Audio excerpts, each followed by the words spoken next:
Happy New Year, everyone. Welcome to the first video of 2024. So we're kicking it off in a pretty fun fashion this year. I've got a special guest here today, Ryan Rose. So for those of you who have not seen his videos, which is probably very few of you, but please look him up on YouTube and anywhere on social media because he is out there everywhere. And I've watched his growth over the past couple of years, and it's been a great watching. Every single video that comes out when I drive from the house here to the ranch with my coffee, I've got a 10-minute drive or so, and that's exactly the video that I watch. It does get my wheels spinning as a horse trainer. As most of you know, I'm a professional reining horse trainer, and so I specialize in the high performance sports that I often deal with horses that from the start have had a very slow process and solid foundation, and occasionally I've got a horse that is a little bit more challenging than another, but it's very rare that I have one that really have me scratching my head. And I've got this horse that came in the barn. It's a 6-year-old. He was purchased through an auction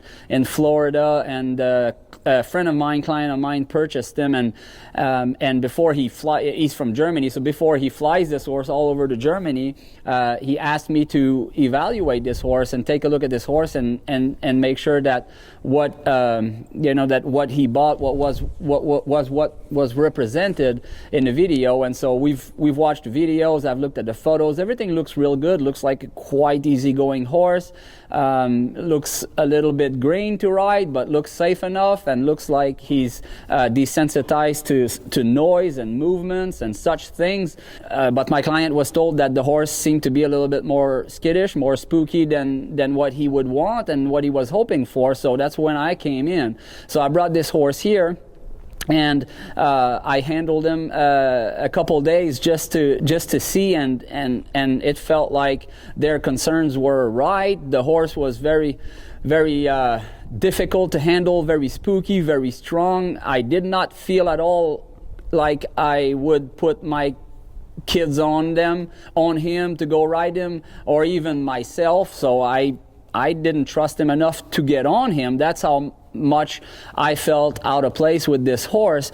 But I've got a video that I'm watching that shows this horse riding around, looking easy in the forest, and with the little clicking cues, side passes, and allows the rider to get on. Yet I feel like I have a hard time just getting him saddled and brought to the round pen without spooking the heck out of him. So I feel that just like anything new, a new setting, I think you have to account for that. New food, maybe a little bit more rich food. And so there's some factors that come into play here. But after the little bit of time that I spent with this horse, I felt that I should definitely seek some professional help in evaluating this horse. And so when Ryan's name came to mind, I said, this is it, this is perfect. So I reached out to him, and he agreed to fly over to Texas and come and evaluate this horse for me. So what I want to quiz Ryan about today, and I hope that you find some value in that information, because there's a lot of these horses out there. There's many of those auctions out there, and there's also many people that can't afford to buy a $50,000, $60,000, $75,000 horse, but they just want to have a nice horse that they can have either in a local ranch or at their place, that they can saddle, that the kids can ride around, and that they can ride around. And I believe that is the purpose of the sale video, is to show the buyer that, yeah, you can pop a whip, you can shoot a gun, you can throw a tarp, anything can come at this horse. He will not flinch. Therefore, he is safe for you and your family to ride, and that's what you're buying. So how is it that this is what we see in the sale video, but yet I have to have you come here and spend a couple hours in a round pen just so that we can get near this horse? Yeah. Well, first of all, thanks for bringing me out here. It's an honor to be here, and I think it speaks a lot to your character, being able to ask for help with somebody who specializes more with challenging horses and green horses, that sort of thing. And I try to study with other people and ride and learn, and every day I'm trying to learn something new. So thanks for that. Yeah, it's unfortunate that people will kind of promote a horse in a way that makes them look like something they're not. the sale video that I saw is pretty incredible. Like, it looks really good. The video is really well done. They made the horse look great. But then to see the horse in person, it's a completely different horse, 100% different horse. You know, it's like, how is this the same thing? So I think it speaks to how important it is if you're really looking for a good, you know, lifelong horse to have with you, to be a family horse. Finding a professional that you trust and know to help you look for them, or maybe even go evaluate them first. You know, it's kind of risky buying at sales, as we're kind of finding out here. Or sometimes you maybe get a deal at a sale, but maybe it'd be better off going to a professional that you know and can trust and buying the horse, you know, kind of directly from them or something like that, because it is kind of risky buying a horse unknown. One of the questions that I like to ask people if I'm looking for a horse or looking at a horse for a customer is I'll ask them, what's the worst thing this horse has ever done? And if, you know, depending on how they answer that, you know, you can expect any horse to have some things going on and stuff, but that question doesn't leave a lot of outs for a person to really, you know, navigate around that question. It's a pretty hard question, you know, to answer. You can even ask them, you know, is this horse drugged right now? It's kind of a fair question, you know, and just kind of finding out what it took, or ask them, you know, how often do they ride the horse? You know, if this horse is being rode on a ranch 6 hours a day, 5-6 days a week or more, and then we bring it here and it's had a few weeks to sit, or if the owner's going to take it home and ride it a couple times a week, that's a very different story. If it needs to get rode that much to be safe to get on, versus you can just pull it out of the stall and it's ready to go. So, yeah. So doing your homework, I guess, if you're interested in buying a horse, is going to go a long way, right? And I think that having a conversation with the seller and try to, then you gotta sometimes you don't have the luxury of going to their place or riding the horse or really watching it in action, right? All you have is you're taking the word of the seller. I do believe that most of the people in our industry selling horses, I believe that most of them, I think if you're going to have a one-on-one conversation about the horse they're selling, are trustworthy, and you can trust them, right? It's not everyone out there trying to get you. But I think that if it's going to be a trouble horse and it's going to be someone who's really trying to, you know, get rid of a trouble horse, then they may make themselves a little bit more unavailable to talk, you know, and so you may not, and I, you know, I wouldn't take a chance on buying a horse in an auction that I don't have all of the information that I can get, so that I feel like I'm making a good buy. Obviously, everyone has a different use for a horse or different reason why they buy it, and occasionally there is a diamond in the rough in there. You may take a chance on one, spend a little bit less money, and then with a little bit of work, you can. Hey, you may have found yourself a top-level roping horse that just didn't want to be a family horse. So every horse has a purpose if you find it, and it can happen. So, but if you're in a situation where you bought this horse as a family horse or as a nice horse to ride at home, but it's too much horse for that, we have plenty of avenues this horse can go if he gets more training. Now, so what do you think is what would be your next step, having this horse in your barn now, into either selling him again or giving him a chance, or what would be your next steps? Well, just to go back to what you were saying about buying the horse, I mean, I think the first thing you should do is ideally try to find a professional that you trust to help you evaluate the horse. If you're kind of an amateur and you're looking for a good horse, try to avoid kind of doing an impulse buy and buying one that you don't know anything about. I think that's just a great way to go about it. Another thing is, if you look closely at the video, if a customer sent me that video of the horse, on one hand, I'm impressed with all the things he's doing. He's doing a lot of great things. Like I said, it's a great sale video. On the other hand, if you look a little closer and put a microscope up to it, you can kind of see that through most of the video, the horse has a really high head and really bracy. So even though he's doing some things with the horse that would be very scary to a horse, and it seems like he's kind of accepting it, he never was relaxed about it. And so the horse was really tolerating a lot of things.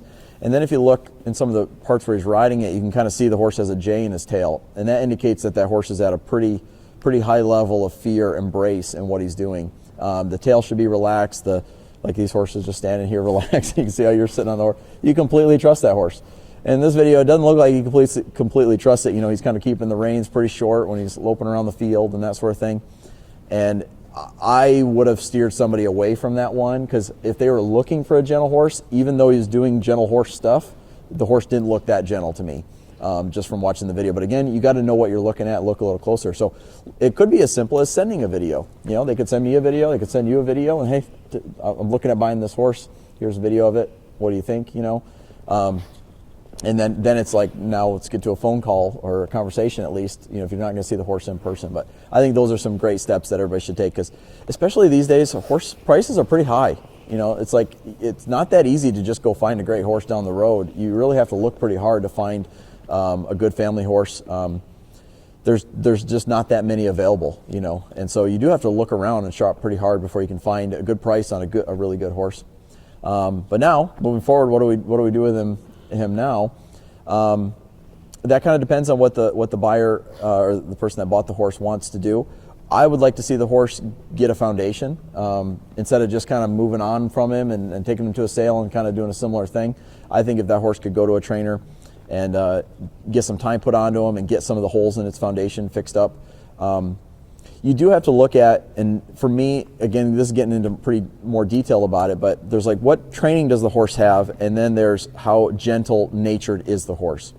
And this particular horse, I don't think is all that gentle natured, and that's going to make it challenging, because I think even after a lot of training, he's still going to be not the easiest horse for most people to get along with, because he just stays at a pretty high level of fear.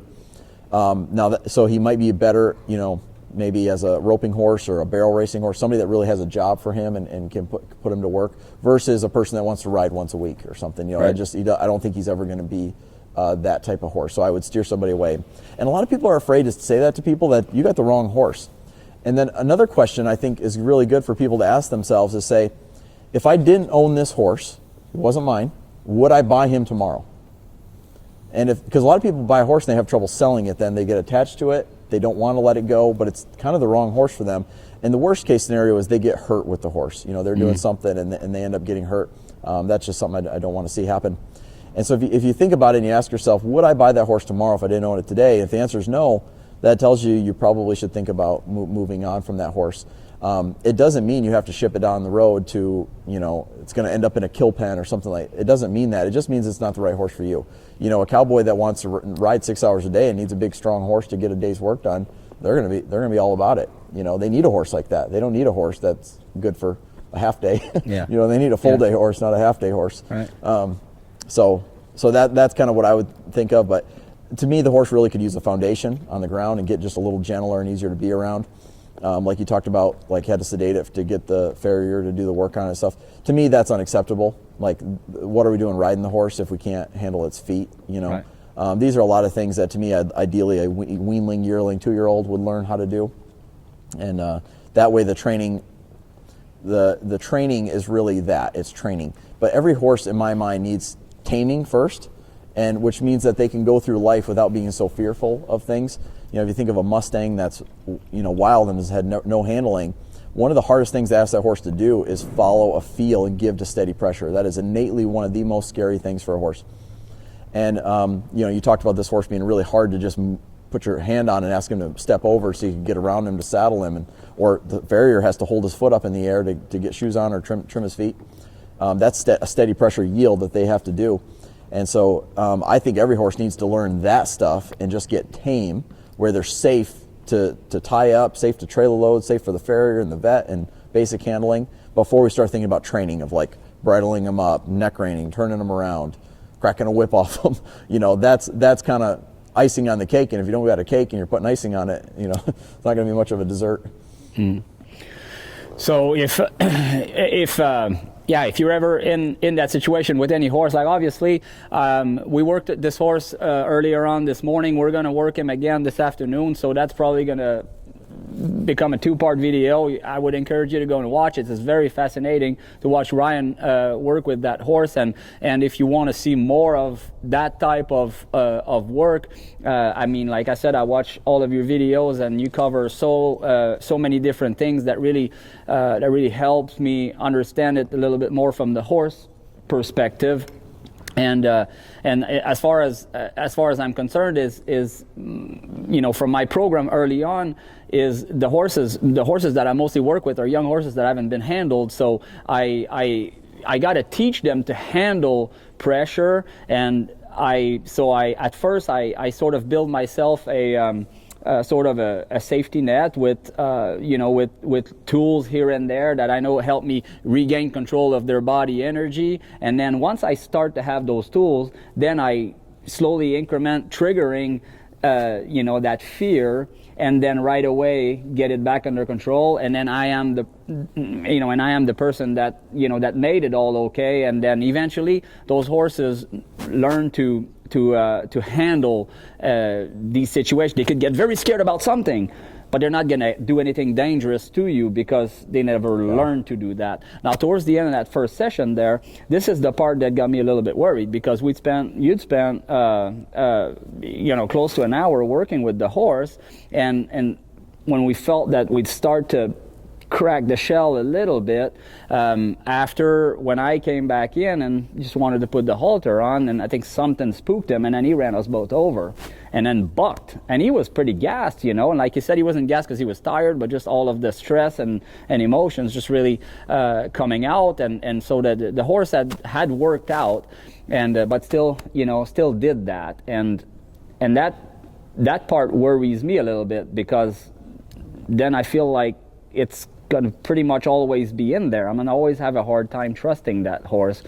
Yeah, he hasn't really learned how to recover. Right. It's natural for a horse to get afraid of something. They're prey animals at heart. And so we're going to expose them to things. Things are just going to happen that are out of our control. And that's why I don't feel like he's a very safe horse to try to ride, even if he has some yields. He'll yield to the bit and yield to the rider's legs and stuff like that. But if he gets bothered by something, he doesn't seem to come back from it. Once his emotions spike up, they stay at that really high, panicked, kind of hyper alert state, and he never really let down for more than a few moments at a time during the whole session.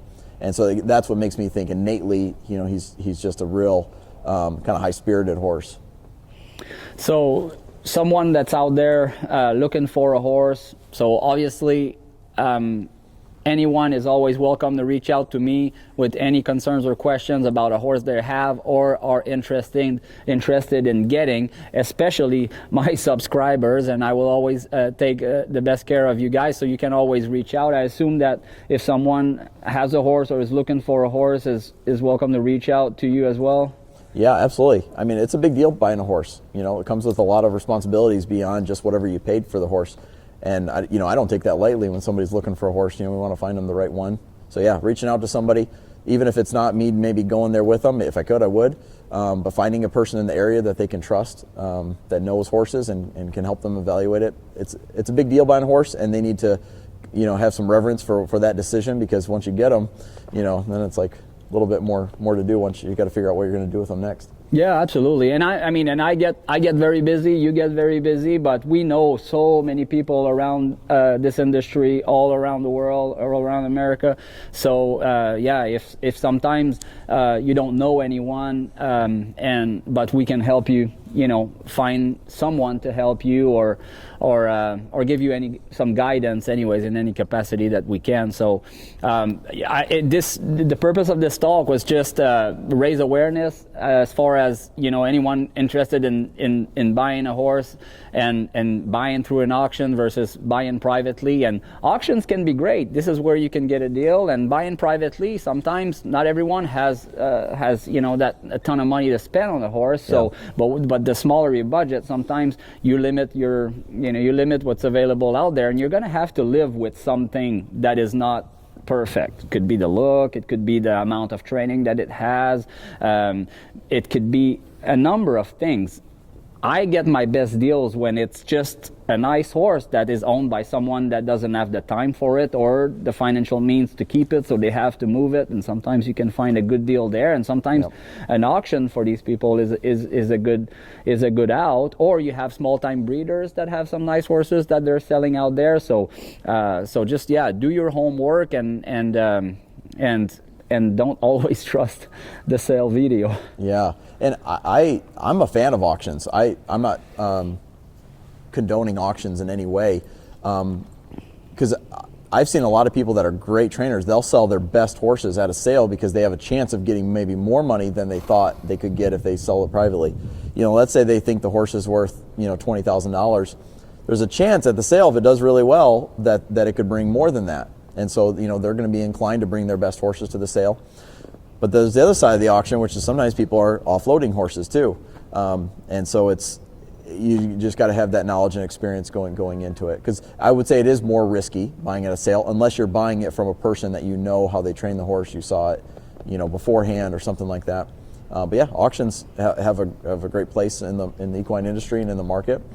And they're not a bad thing, but there is risk associated with that. So yeah, find somebody you know that you can trust to go with you and evaluate the horse, get the expert's opinion on it. All right, guys, I hope you found some value in this video. This was just, a little talk about it to help raise some awareness in that situation. Looking forward to working this horse in that second part of the session today. And look for those videos on Ryan's channel or on my channel. And until then, we'll see you in the next one. Cheers.